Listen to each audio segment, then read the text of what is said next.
अच्छा, क्या राम जी और राज्य दोनों हनुमान जी से मिल सकते? हाँ, मिल सकते हैं। मिले हैं, किसी को मिले हैं। तुम्हारो मंत्र विभीषण माना, लंकेश्वर भय सब जग जाना।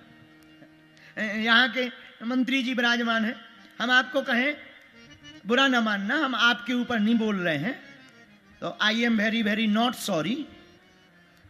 तो हम आपको बता दें,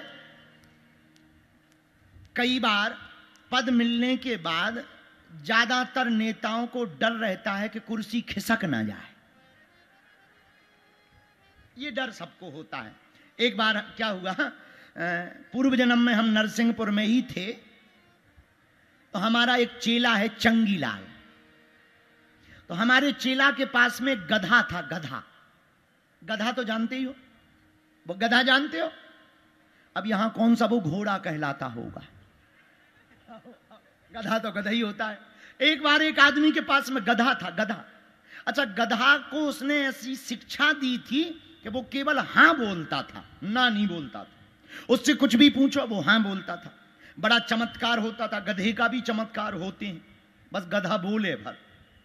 तो हां बोलता था, बहुत सी लंबी लाइनें लगती थी। कोई जाता था, महाराज हमें भगवान मिलेंगे, गधा कहता था हां। क्या हमें बेटा होगा, गधा कहता था हां। अब उन्ना जानता ही नहीं था, नरसिंहपुर का गधा। अच्छा, जिसका गधा था वो भी नरसिंहपुर का था।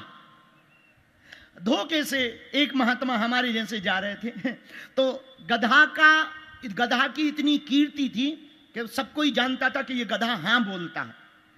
तो एक महात्मा बोले, तुम्हारा गधा ना बोलेगा, ना नहीं कहेगा। गधे का मालिक बोला कि नॉट पॉसिबल, क्योंकि इसको हमने नहीं सिखाया ही नहीं है, हमने केवल हां सिखाया है, ये नहीं बोल ही नहीं सकता। महात्मा बोले बोलेगा, बोले लगी शर्त, 20-20 हजार की शर्त लग गई। महात्मा ने कान में कुछ गधा के बुदबुदाया, गधा तुरंत बोला नहीं ना। अब सब लोग बड़े चौंक गए। तो गधे के मालिक ने धीरे से पूछा कि शर्त तो हम हार गए, पर एक बात बताओ, ये गधा ने मना कैसे किया, नहीं कैसे कहा? तो धीरे से महात्मा बोले, हमने गधे से पूछा क्यों, शादी करोगे? गधे नहीं मना कर दिया कि हमको नहीं करनी है। तो बोले क्यों? बोले दरअसल ये गधा जहां रहता है, पड़ोस में हम भी रहते हैं, तो हमारी दुर्दशा रोज देख रहा है।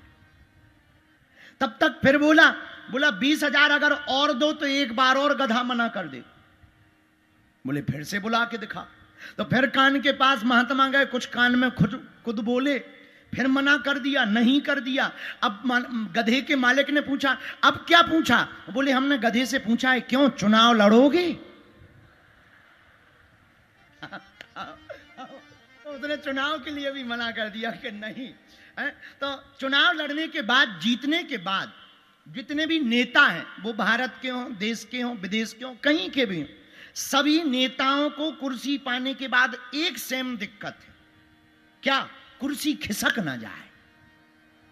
आपको नहीं हम कह रहे हैं, आप पे तो आशीर्वाद है बालाजी का, चिंता ना करो। लेकिन हर नेताओं को डर रहता है कुर्सी खिसक ना जाए।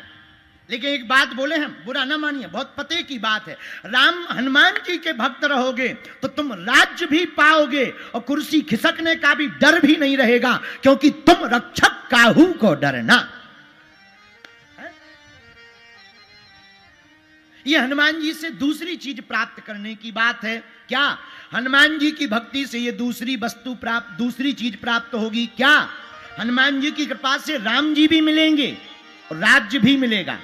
और राज्य मिलेगा तो जाएगा नहीं, विभीषण को राजा बनाया, तिलक लगाया, जाओ तुम आज श्रीलंका के राजा हो, बोलो जय सिया राम।